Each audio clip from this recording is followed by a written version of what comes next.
Hello, I'm Speak Up Dana, your host for the Hilariously Unemployed podcast.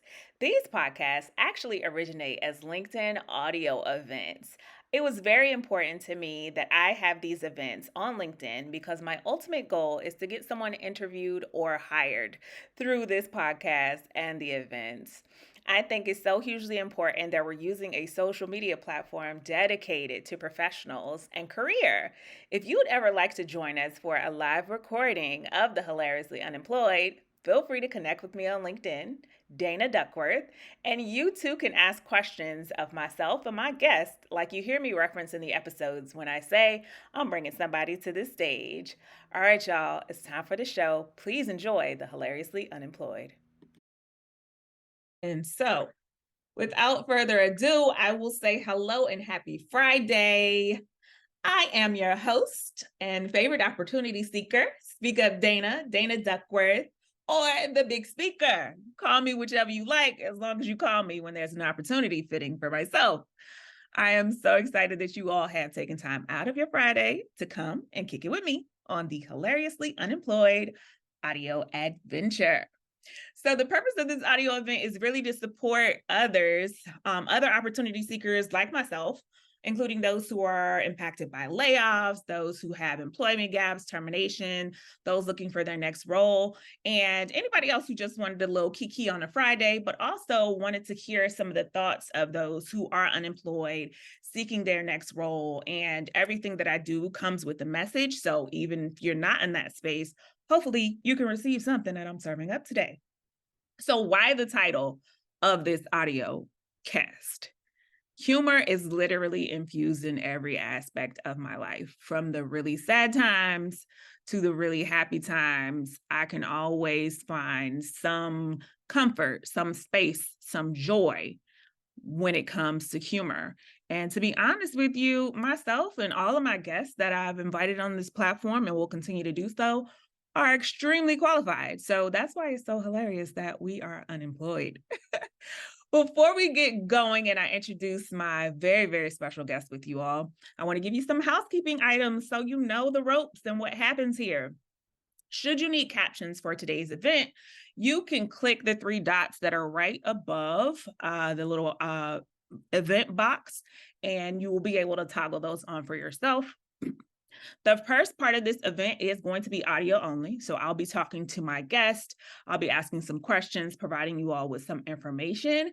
And then as we move further into the conversation, I will allow some of you all to come on stage to either ask my guest questions, ask me questions, or to just chime into the conversation. You can do this by raising your hand once we get to the 30-minute mark, and I will ensure that you get up on stage as long as we have time. But to chime in and continue to support us while we are having our dialogue and we can't hear you yet, use those reactions. Let us know if it's hilariously funny, or let us know if you love what we're saying or you're with us. So that is another way that you can interact with us. And last, but certainly not least, okay, if you came here to hear us bash our last employers, you came to the wrong place because this ain't that. All right. So let's get into it. Without further ado, I am so excited to welcome my next guest and new favorite LinkedIn connection. Okay. I am joined by fellow opportunity seeker, certified DEI specialist, facilitator, and first generation graduate, also hilariously unemployed. I would like for you all to welcome D'Janae Robinson MBA, BA, overqualified. Overqualified. All right, D'Janae, say hello to the people. Hello, everyone. Thank you so much for the opportunity for me to be on your platform. Your energy is a breath of fresh air on this Friday. I know everyone here, you could have been anywhere else, but you chose to tune in with us. And I'm just super honored to be here and to share my unemployed lived experience while also finding the humor in this process. Thank you. I am so excited to get into these questions. So let's do it. How long have you been hilariously unemployed? I have been hilariously unemployed without active income 3 times in under 3 years. So I should be an expert, right? They should have a certification for this. Certified hilariously unemployed. That is a lot, and we are definitely going to unpack that a lot. I like to share just a little bit of background on me. I have been hilariously unemployed since June 30th, so not a very long time for me, but one of the things that I really was intentional about when that happened, because this was a new space for me. Like, yes, I've left organizations, but I've never been laid off, right? So this was a new space for me navigating, and I was trying to figure out what I was going to do. And one thing that just kept weighing on me was like, hey, help other people. Because in helping other people, I've always helped myself. And having conversations with other people, I've always either learned something, gained something, or somebody's like, oh, let me tell you about this opportunity. So that is truly why I think that this thing that I just started last week now has 4 or 5 episodes coming up. So, D'Janae, can you share your experience from the first time you were hilariously unemployed, particularly at the startup tech company, because we talked about this a little bit in advance? Absolutely. So my first experience of being unemployed was actually being let go. Shout out to the tech company, though. I will say it as an added nugget. Previous to that, I worked at Facebook with Meta now. So going from a large corporation to a smaller corporation and seeing your work directly impact the company, there's a different level of high to that, right? A different level of excitement and proudness, I should say, from seeing your work directly impact the company. But what I wasn't aware of, for those who don't know, if you work for a startup tech company, you, in a sense, run the risk of job security. And still being young and then also getting my master's at the time, I wasn't aware of that space until I was called in and was sat down and had that, unfortunately, we have to let you go due to not having new clientele and having enough revenue. So headcount was the first to go. That was a shocking, hit me in the chest experience because it was the first time I'd ever experienced any form of a layoff. So I really at first didn't know how to take it. I express my emotion with tears, and I own that. So now I'm sitting here crying in this space because I'm shocked. I'm trying to figure out, how do you keep your composure in a meeting when you've been laid off? There's no class to teach you that, right? There's no course, no workshop training that you can take on how to handle that emotionally or verbally in that space. But in hindsight, the CEO, because he knew I was getting my master's, he gave me the company laptop after they wiped it clean as a form of reparation compensation of letting me go. But the goal and what I learned in hindsight from that is trying to look at the glass as half full instead of half empty. Yes, it was a not so great moment, but I didn't realize I had an ally in front of me who knew I was a first generation and I was obtaining my master's degree, and blessed me with the MacBook so that I could still finish school successfully. For those who don't know, I didn't have a personal laptop. So I was using the company laptop to do my work because I started the job when I first started my schooling. So to me, in the space that I was in, knowing I helped support my family financially, it didn't make sense, and I didn't see the need to buy a personal laptop for myself, and I used the company MacBook. But I could do that in the space that I was in. I added the extra layers so that everyone can understand that my experience may look different from your experience in a negative situation. So I like to share that content because there are still good people, business people in spaces when they have to make tough business decisions.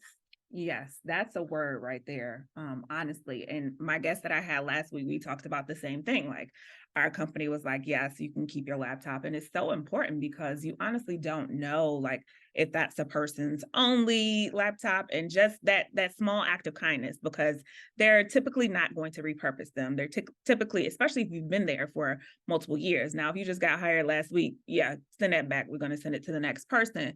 But if you've been there for a multiple of years, like, your computer is most likely outdated in the technology that they'll be wanting to move forward. So that's an easy give me for them to just be like, hey, take this. But it means so much to those of us who are hilariously unemployed.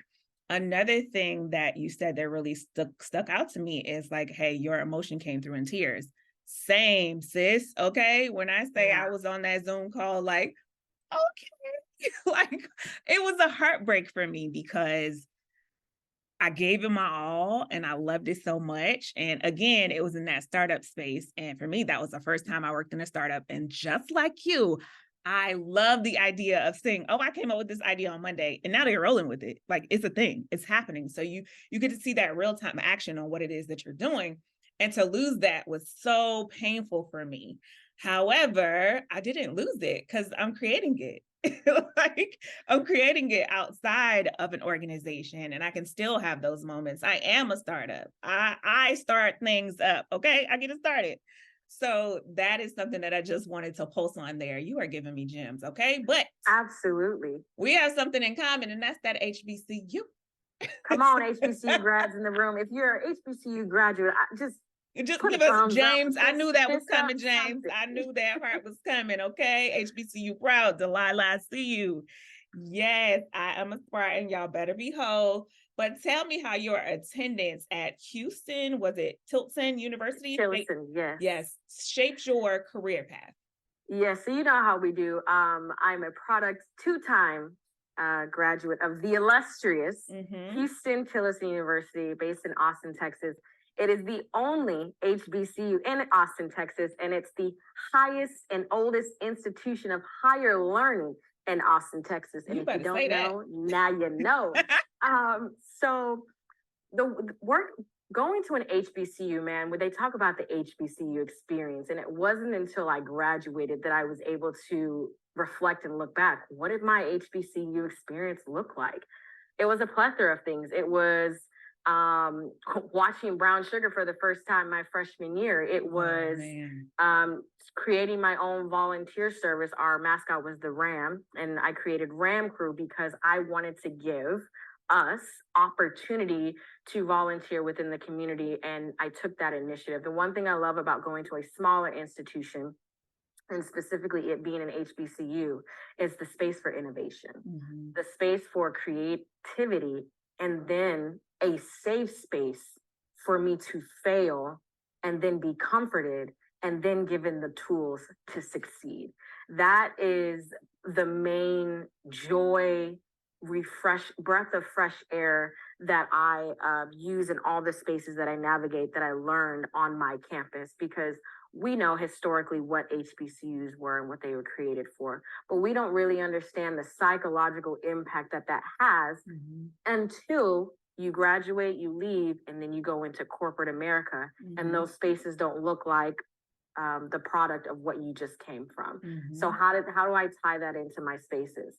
Innovation, the ability to think outside the box, and the resources aren't easily as accessible. So the way that my creative thinking goes, my functionality is unique and different, and it's fresh and new, because when you operate in certain communities, it forces you to think outside the box, like I stated before, because the accessibility looks different. And I'm an advocate of, we are just as qualified. We just need the opportunity and exposure. So then when I got the exposure, I was able to showcase the importance and value of an HBCU graduate. Thank you so much for that word. HBCUs have been a topic of conversation for me in this past week. I had a conversation with a gentleman a few days ago, and I was talking about, hey, when I speak to BIPOC youth, I am a proponent of an HBCU because I went to one, right? And we know affirmative action and all of those things are happening. And I always say, well, I encourage them to go to HBCUs because it's the only time they can curate a space that looks like them before they get into this real world. And his pushback was, yes, they can.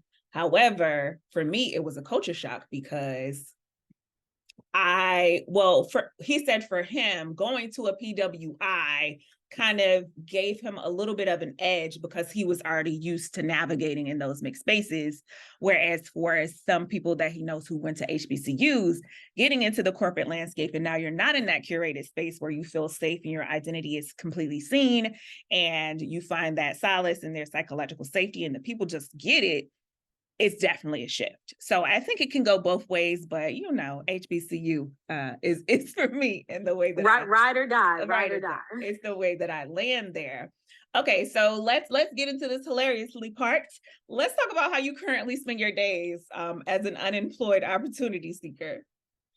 Oh, that's a great question. And if you haven't known for me yet, I'm going to be truly transparent and authentic. I have no shame in my game. So, in the 3 times that I've been unemployed or without income, my brother, one, he doesn't have a vehicle. So I sow into people in ways if I can't sow into them financially. So I let my brother use my car. So I don't have access to really get out and go anywhere until I another aspect, I am back at home with my mom. So shout out to parents and friends and support systems Come on, mama. who allow you to move back home as a grown adult. So my day to day looks like one, honoring my mental health. Part of my intersection and my layers is being a God fearing woman. And I don't shy away from that. So I ensure that I stay prayed up and surround myself in a space that fulfills me spiritually. And part two is family time. Just with the pandemic, as I'll detour, but it all comes together. The pandemic, being unemployed, it made me reevaluate my non-negotiables. And this is just my lived experience. I only can share from my journey and perspective. And I know everyone's story is different. I am not money motivated. I'm not driven by finances. Please don't get me wrong. We need money to pay our bills. But what the pandemic really showed me, and in collaboration with my faith, God is the final say. So I take care of my mental health. I go to the gym to pump out some iron. That is a way that I support myself mentally, emotionally, and spiritually. I binge watch. I binge watch shows, and I don't allow anyone to make me feel guilty about it. Another non-negotiable is I no longer take meetings on Fridays. And that's just what I do to honor myself. And then I do what I love. I really am passionate about diversity, equity, and inclusion in that work. So I also volunteer my time because somebody volunteered their time to educate and teach me. And I don't know everything and I want to be a sponge. But also, I'm in my bonnet. I'm in my pajamas. This is hilariously unemployed. So I'm keeping it real. All I can do is be transparent. So if you don't know what a bonnet is, it's just this form of a hat protection for us 4C natural hair folks. I never would have thought we'd be explaining what a bonnet is on LinkedIn. I'm here for it. You know, you got to use opportunities to teach everyone, and there may be some allies on the call who may not have heard the words. I'm here, always here to educate. So I'm in my Target pajamas, I'm in my bonnet, and I'm in a safe space, and I'm learning and growing personally, finding out what my corporate non-negotiables are, and as well as going to therapy. And then the final thing to close it out is I don't allow others' expectations of me to hold me back. I truly found my worth, who I am, my non-negotiables. In an unfortunate situation, when you're being unemployed, life can hit you hard. But I encourage anyone, if you don't know what to do, I say start with yourself, because we can run ourselves, I'll say ragged, or you can deplete yourself because you're so used to going. So trying to find light in a form of darkness that may seem like there's no exit. But I implore you to use your exit as finding out who you are, redefining, researching, revamping yourself, whether that's with family time, any form of therapy, shopping, traveling, eating food, binge watching, whatever that may be for you. So my day-to-day is flexible, and it's whatever I decided to be, because I have that luxury now. That luxury, that ownership of time, right? And I love that you said you don't take meetings on Fridays. And before we got live, I was telling you that I'm in my season of yes.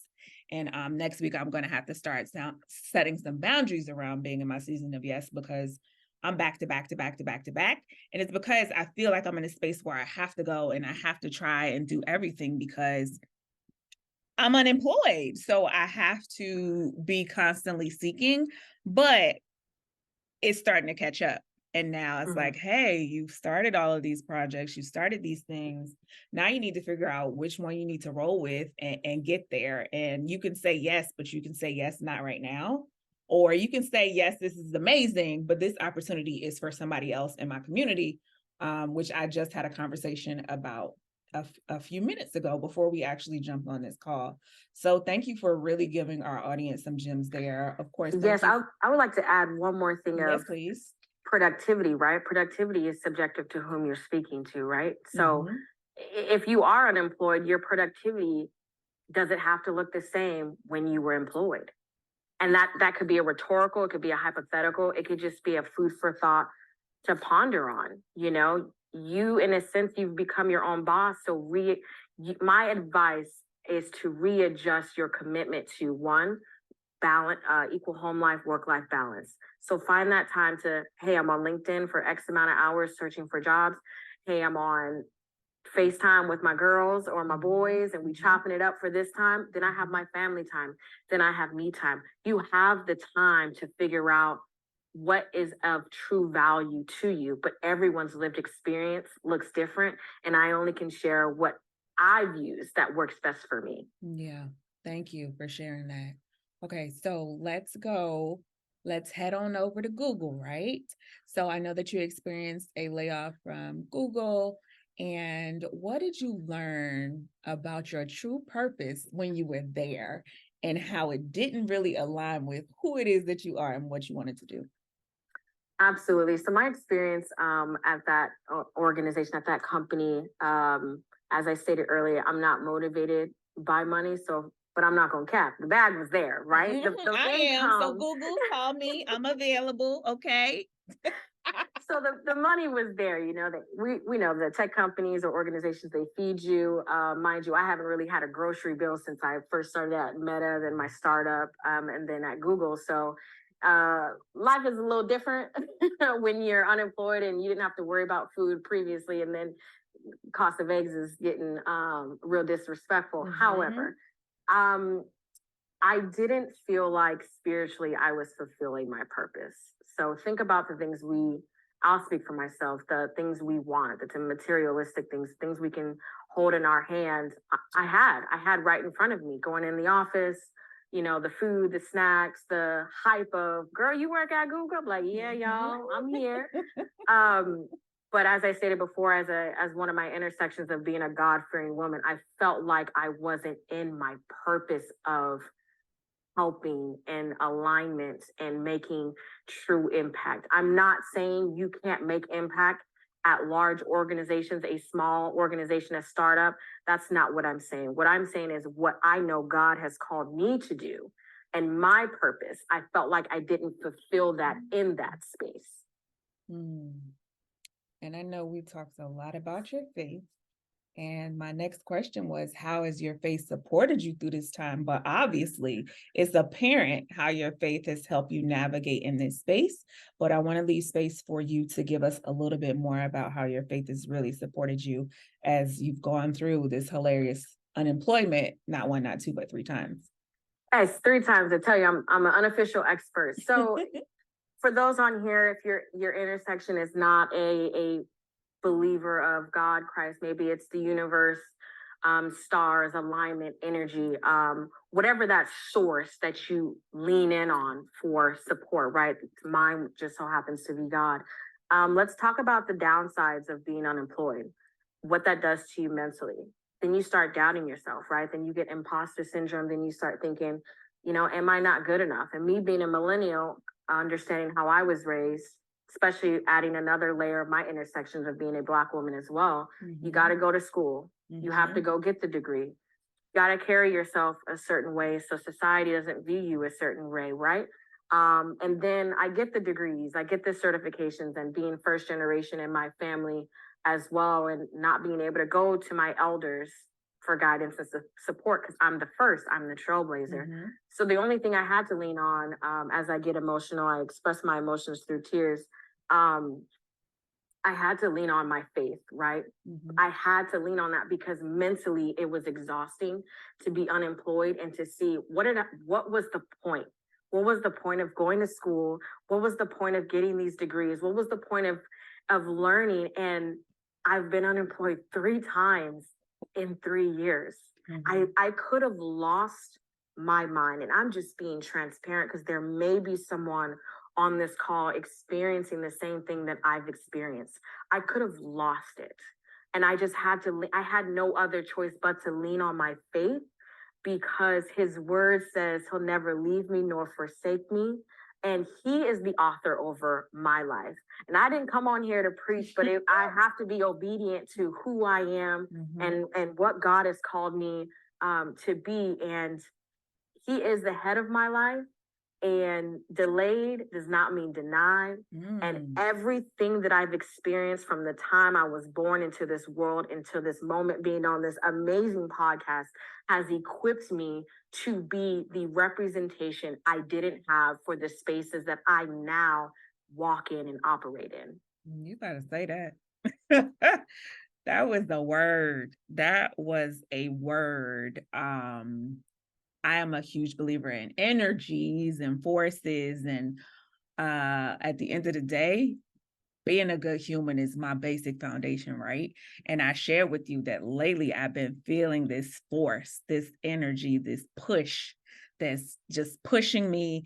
And right now I'm in fear because it feels like something so big is on the horizon and I'm scared and I'm shying away from it. But as I have conversations with you and other people, and just even being in a space of unemployment, but also being a servant and I want an opportunity, yes, but in seeking my own opportunity, how can I shine a light on somebody else for them to get their next one? Like, how can I be a conduit for somebody else to do the next great thing? And I'm humbled and truly grateful that you even came on this little piece of podcast, because you were at Essence, correct? Was. Was. What did I tell you? Don't downplay yourself. It's not a little podcast. Well, yes, I am that girl, indeed. Big speaker here. But that's a really huge deal. Give them a little bit of that. And then I'm encouraging y'all to go over to her page to really get into it, because we want to make sure we make space for you all's questions. And I definitely have some more questions for you as well. But tell them a little bit about that. Yes, so Essence, what a time. It was my first Essence experience. And those who don't know, Essence is the largest. Did we lose you? Day. Okay, gotcha. I can hear you now. Per day attendance. So I had the opportunity to speak on stage in front of over 200,000 individuals that range from celebrities, artists, C-suite executives, entrepreneurs, CEOs, business owners.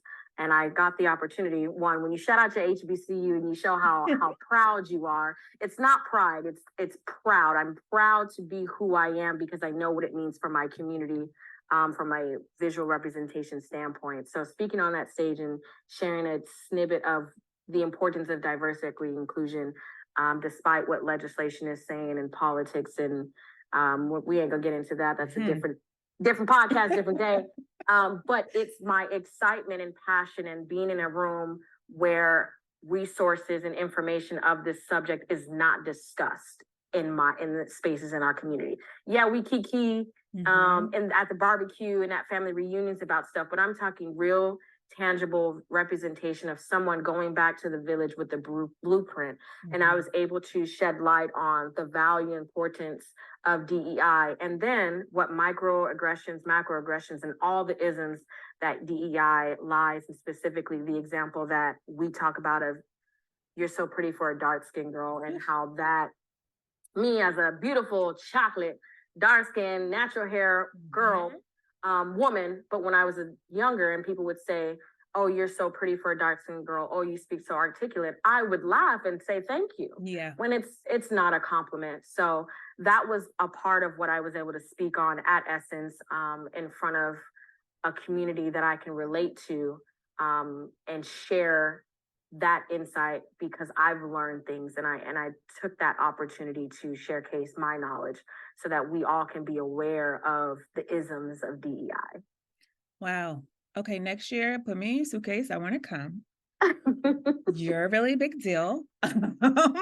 I love that so much. I love that so much. And I too, a dark-skinned woman, natural hair, and I've sat in those spaces or felt pride when somebody said that you're beautiful for a dark-skinned woman when I was younger, because I didn't understand the implications. I didn't understand what they were really saying.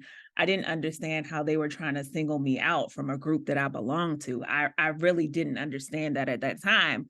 And of course, as I've grown and learned, and of course, in this DEI space, no, we're going to have a conversation about that. If you ever come telling me I'm not anything besides just beautiful, period. Right.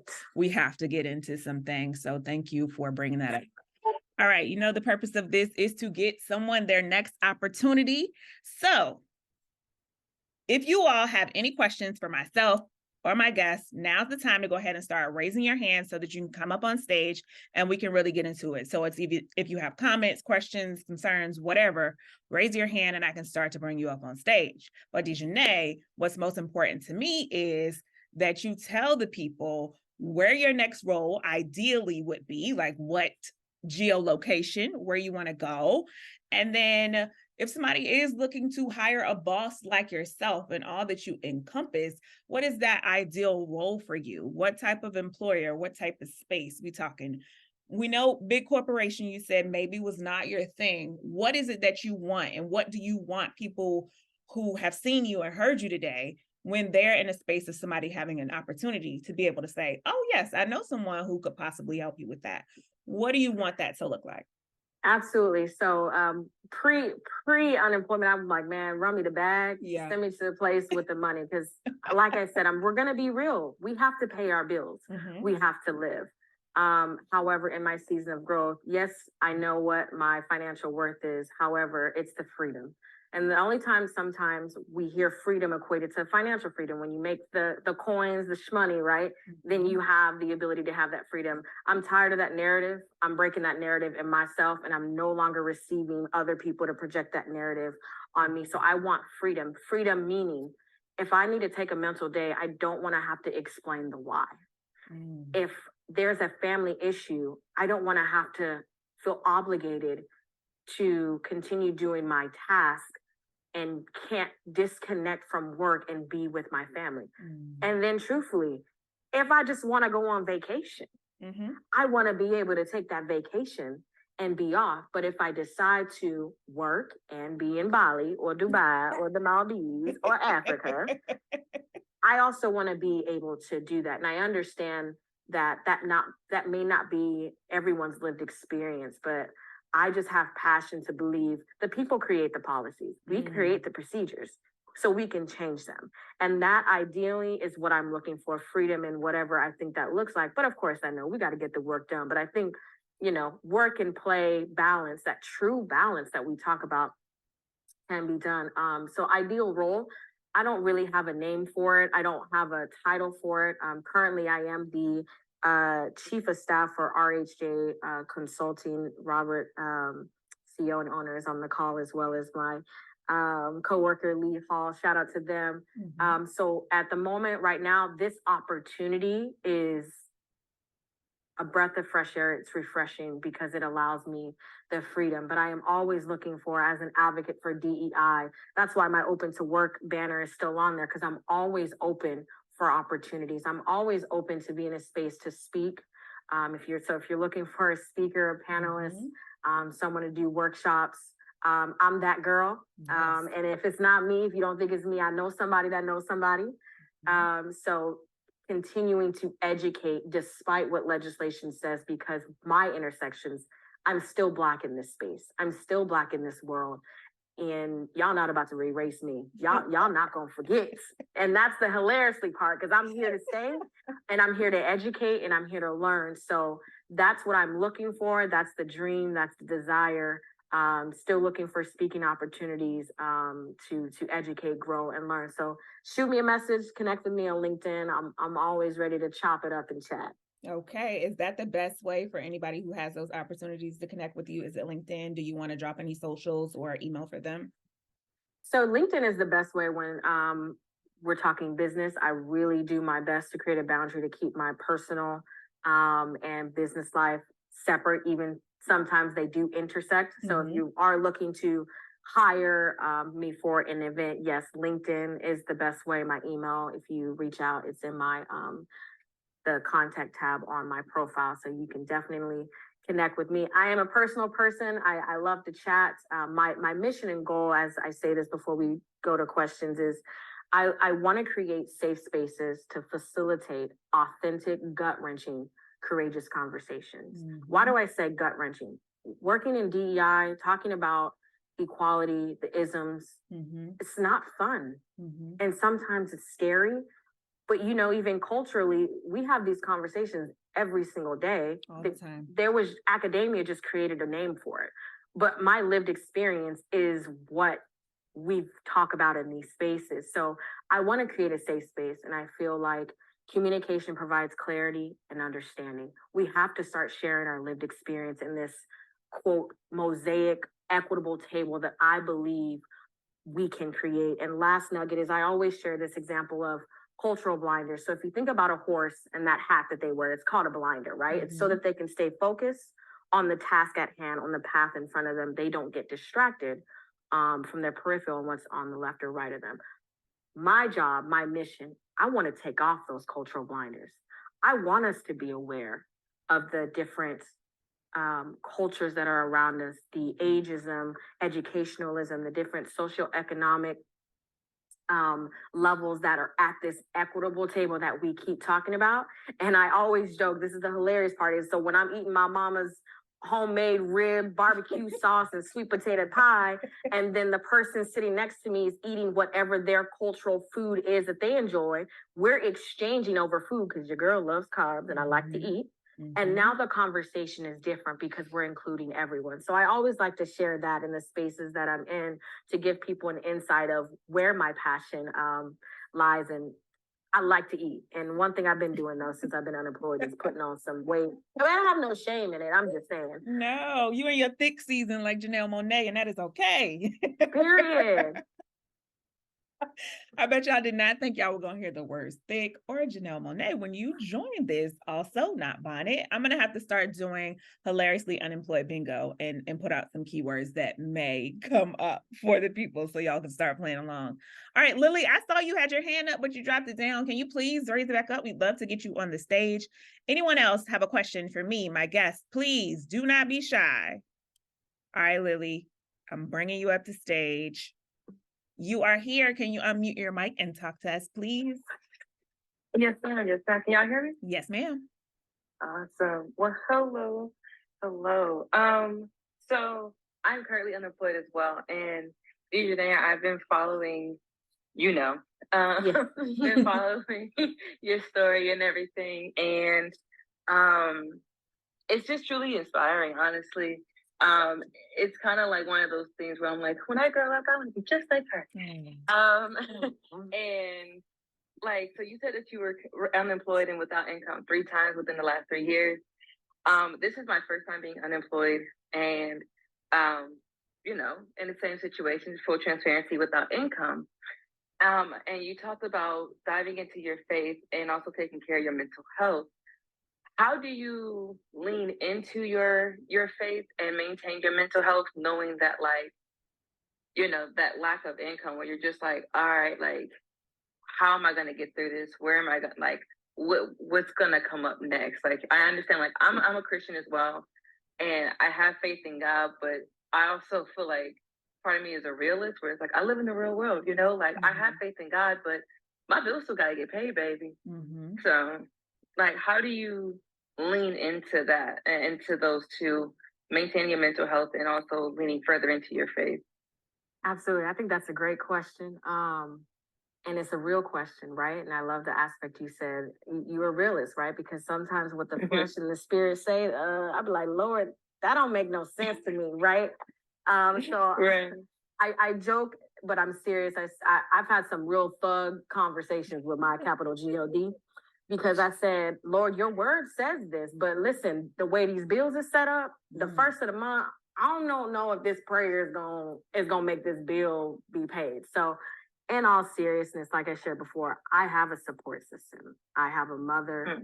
Man, shout out to the moms or the fathers or the sisters of friends who are there to help you financially. A little backstory: I've been financially stable since I graduated with undergrad in 2017, despite the 3 times I've been unemployed, and I've been a servant leader. So I have people in my wheelhouse, right, who have been a support for me. However, unemployment checks, I don't know if you've applied for unemployment. I did. I actually did. And they were like, all right, this is how much you're getting. And like, they cut me off. I don't know why they decided to cut me off. They did. And so I was just like, okay. Like, I don't know. It's hard to let me say it like this. Full transparency. I applied for unemployment. I was approved for unemployment. They told me I was covered for a certain period of time, which I was happy. I was grateful for.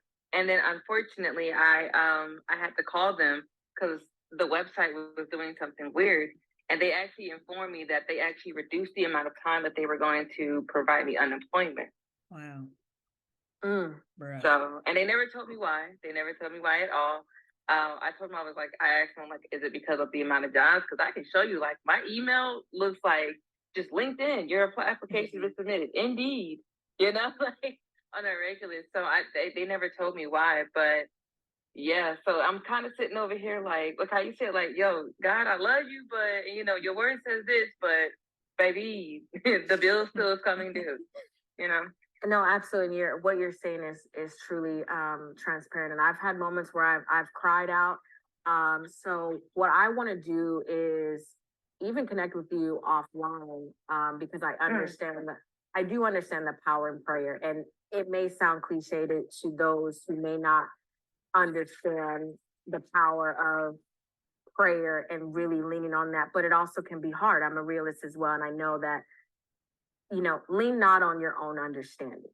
And that has helped me with my faith. But you need your bills paid now. So you know what? We're in a space of opportunity. Maybe there's somebody on this call who can be a financial blessing. There's different ways that you can sow into people.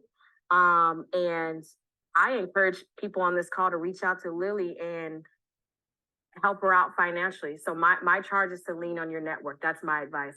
I leaned on my support system, but I know not everybody has a mother, a friend who they can lean on financially because you've been the financial breadwinner in your family. Right. So there's 19 people on this call. You know, we put in $100 to help out Lily. We don't know what bills she needs and how much that can cover. That is my advice for you, as well as connecting with me offline so we can dive deeper into maybe resources that I have that I can connect you to. First off, you about to make me cry. I'm not That's crying. all right. You about to make me cry. And I mean, I would obviously, I gladly accept it. And would feel indebted. Me personally, I'm not necessarily one to just like, I don't say ask for financial help, but for me, like, I don't know if anybody is hiring. Like, I'm somebody that likes to work for what they get. So Y'all thank heard you it. so much. Y'all heard it. Lily, I will be reaching out because it sounds like you are too hilariously unemployed. And this is the platform to help the people who are hilariously unemployed. My ultimate goal is to get somebody interviewed or hired, and I will feel like I have done my thing. I feel like this connection right here is one that is strong, and I'm hopeful that somebody somewhere is going to reach out to Lily with her next opportunity. So LinkedIn, y'all get active and get busy until I can get her on the episode to tell her story. And we are definitely going to talk about that unemployment thing because I've been struggling with them all week trying to get a PIN number, a phone number, a person on the phone. So it's really not set up for us to navigate it easily. You have to be kind of a rocket scientist to even get it going. We have 2 more minutes. So if anybody else wants to jump on stage, talk to myself, my guest, or if you like to pitch yourself to be on a future episode of the Hilariously Unemployed, please do let me know by raising your hand and we'll get you up to stage. If there are no questions, I just want to say my guest was fire today. Okay. Next week, I have 2 more very fire guests. I'm so thankful and grateful for my community and the people on LinkedIn and the way that the people show up in the audience and even take the time to listen to your girl on a Friday when I know you're like, okay, this could have been an email. Oh, we got another question. Jessica, This feel like Jessica to the stage. Okay. That's my little Cardi B reference, y'all. You know, it's Friday and I get ready. I love it. All right, Jessica, go ahead and unmute yourself. You are with us now. Hey, can you hear me? Yes, ma'am. Yes. Hey, I don't have a question. I just wanted to say thank you. I am also a multiple tech hilariously unemployed person who's been impacted by 2 different layoffs in the last 2 years, and it can feel really embarrassing and just overwhelming, and obviously comes as a huge surprise. And so to have a space where you're like building community and love and just like making it a little less scary is really beautiful. So thank you. Jessica, let's talk. You too can be on the future episode of the Hilariously Unemployed. I see you and Lily coming back to chat with us. You got it, girl. All right, get into my inbox, slide into them DMs. Don't be shy. Your girl is a friend. D'Janae, any last words for the people as we allow them to go ahead and get back into either a meeting that they'd rather still be here with us instead of joining, or if you're on the East Coast like me, ready to get the party started? Absolutely. One, thank you again for allowing me to be on this platform and seeing fit that I was someone you needed on this. I've learned so much. Thank you all. So my last nugget in this official expert of me being unemployed 3 times in 3 years is take a step back. I understand we have bills to pay, so I don't want to dismiss that. But I encourage you to take a step back and reevaluate whatever it is, life, you as a person, as an individual. Find out what your non-negotiables are, who we were just pre-pandemic, post-pandemic, or maybe it's still a pandemic. I'm not sure. We're not the same individuals. You may value things differently now that you may have the time. That dream, take a leap of faith, do it. Say yes to you. We say yes to so many other people. Listen, we put all our energy in these 9-to-5 jobs. Why not put that same energy back into yourself? And I'm telling you, when you start flying because you started putting yourself first, just call me because I have my passport. And if you have a buddy pass, I could be that friend. But yeah, so that's my last nugget. Invest in yourself. Awesome. I cannot begin to thank you enough. This has been a wonderful conversation, and I foresee a lot of conversations about a lot of things between me and you happening in this future. So thankful and grateful that you slid into my DMs to invite me somewhere. And I said, no, come with me first. I love it. Thank you so much. Thank you. All right, y'all. Happy Friday. Follow me. Speak Up Dana on all platforms. And of course, Dana Duckworth here on IG. I will see you all next week for the Hilariously Unemployed. Bye-bye.